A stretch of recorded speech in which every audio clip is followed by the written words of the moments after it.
नमस्कार। परीक्षा गंगा क्लासेज में आप सभी का स्वागत है। सभी का अभिनंदन है, कोटि वंदन है। सभी गुरुओं को प्रणाम, सभी लोगों को धन्यवाद जो हमारी वीडियो को देखेंगे, जो लाइक करेंगे, सब्सक्राइब करेंगे, शेयर करेंगे।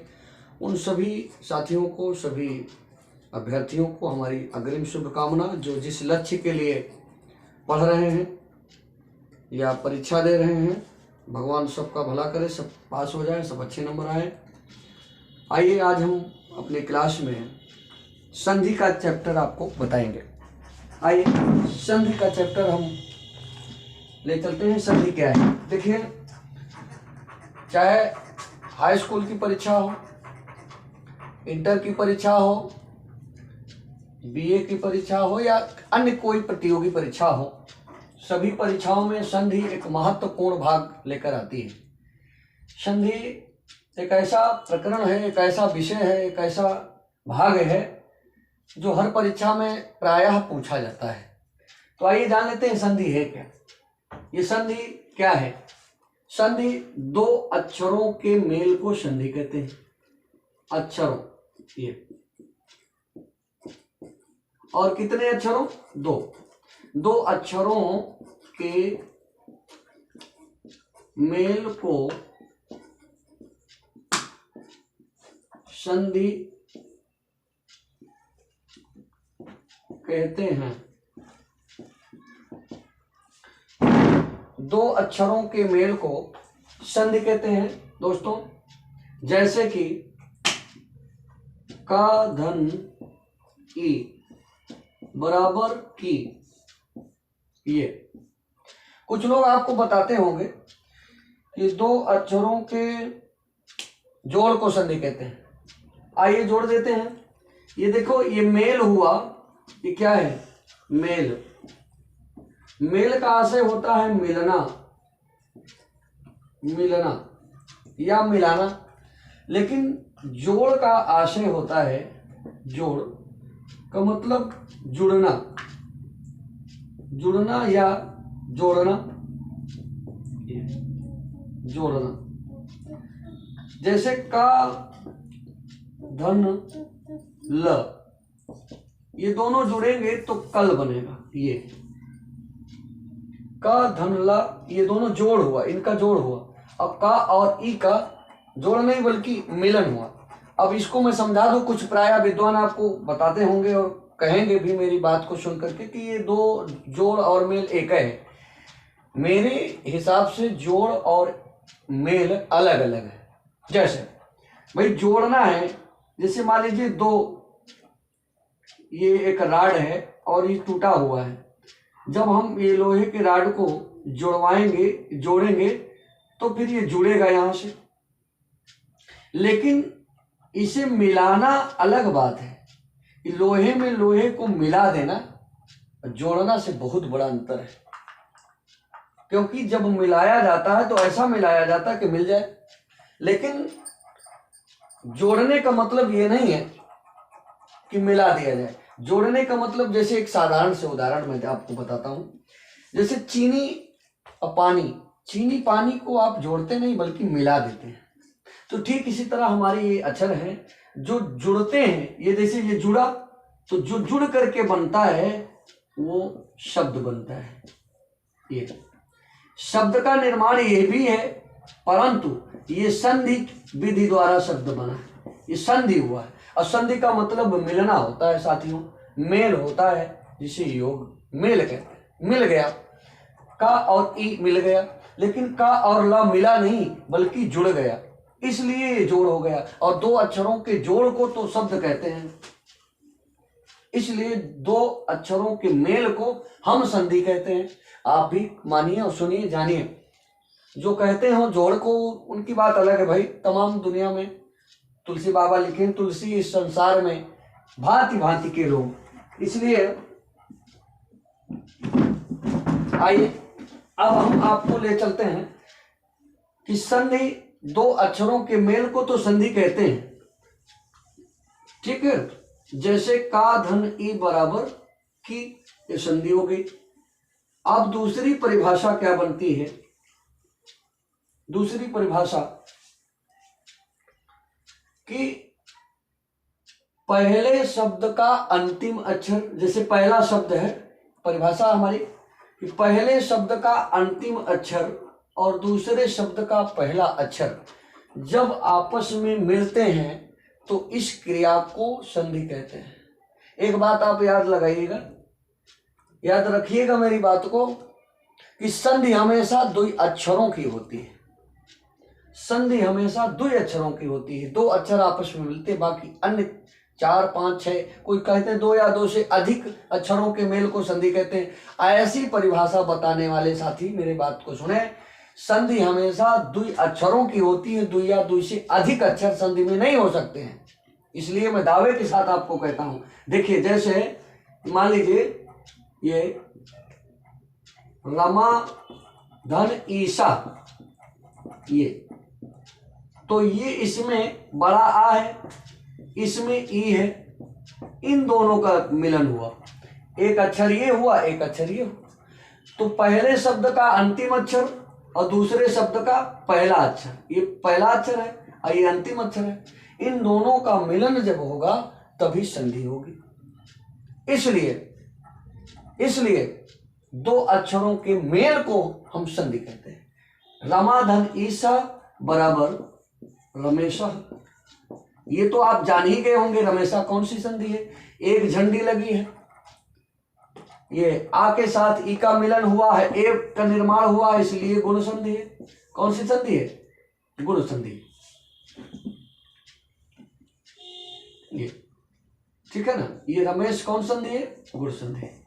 अब भैया इसके बाद दूसरी बात यहां पर आ जाती है, जो हमारी वीडियो कक्षा 9, 10, 11, 12 के विद्यार्थी देख रहे हो वो ध्यान से देखेंगे, और जो कंपटीशन प्रतियोगी परीक्षाओं के सुन रहे हो ध्यान से सुनेंगे। अब दूसरा नंबर आता है संधि विच्छेद। ये संधि विच्छेद क्या है, संधि विच्छेद, ये संधि विच्छेद किसे कहते हैं। प्राय 9, 10, 11, 12 में, कभी कभी 9, 10 में भी कहीं कहीं परीक्षाओं में संधि विच्छेद की परिभाषा पूछ लेता है। तो इसकी परिभाषा बनती है कि बनी हुई संधि को तोड़कर अलग अलग करने की विधि को संधि विच्छेद कहते हैं। बनी हुई संधि को तोड़कर अलग अलग करने की विधि को संधि विच्छेद कहते हैं। तो जैसे ये बनी हुई एक संधि शब्द है रमेशा, अब रमेशा को हम तोड़ेंगे, रमेशा, ये रमेशा को हम तोड़ दिए रमा धन ईशा, ठीक भैया, ये रमा धन ईशा, तो ये रमेशा, ये तो संधि हो गई, ये संधि है, और ये क्या हो गया, इसे हम संधि विच्छेद कहेंगे। ये क्या हो गया, ये संधि विच्छेद, ये संधि है, ये संधि विच्छेद है, ठीक। इसलिए अब आप समझ गए होंगे कि संधि विच्छेद किसे कहते हैं, परिभाषा कभी भूलेंगे नहीं। बनी हुई संधि को तोड़कर अलग अलग करने की विधि को संधि विच्छेद कहते हैं, और समझ गए। और संधि विच्छेद शब्दों को जोड़ करके एक शब्द में लाना संधि कहलाता है, या 2 अक्षरों के मेल को संधि कहते हैं। क्या भैया हम आपको बता चुके हैं। आइए अब देखते हैं, संधि के प्रकार की बात करेंगे। संधि के कितने प्रकार हैं, यद्यपि आप जानते होंगे, फिर भी ये शुरुआत का दौर है, हम प्रथम चरण में आपको बता रहे हैं, तो हम आपको बताएंगे। संधि के 3 भाग होते हैं, संधि के 3 भाग होते हैं। ये पहला स्वर संधि, दूसरा व्यंजन संधि, तीसरा विसर्ग संधि। ये स्वर संधि, व्यंजन संधि, विसर्ग संधि।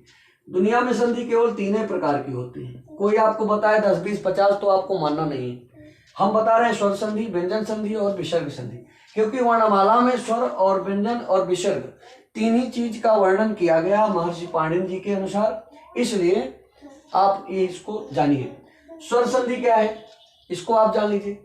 जब स्वर से स्वर का मिलन होता है, अर्थात पहले शब्द का अंतिम अक्षर स्वर हो और दूसरे शब्द का पहला अक्षर भी स्वर हो, तो इस क्रिया को स्वर संधि कहते हैं। जैसे ये देखिए, भोजन, धन, आलय, ठीक है ना, भोजन धन आलय।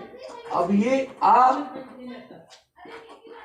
ये बड़ा, ठीक है ना। अब भोजन धन आलय, ये देखिए इसमें से आ निकला, इसमें से आ निकला, छोटा और बड़ा मिलकर के बड़ा आ बन गया। ये तो आ मिलकर के जब बड़ा आ का निर्माण हो जाता है तो ये दीर्घ संधि हो जाती है। आकाश सवर्णी दीर्घा के अनुसार दीर्घ संधि होगी। ध्यान से आप लोग देखिएगा वीडियो को, ध्यान से आप लोग सुनिएगा मेरी बात को, कभी भ्रमित नहीं होइएगा। इससे आ क्यों है यहाँ बच्चों? इसलिए कि इसके नीचे हलंत तो है नहीं।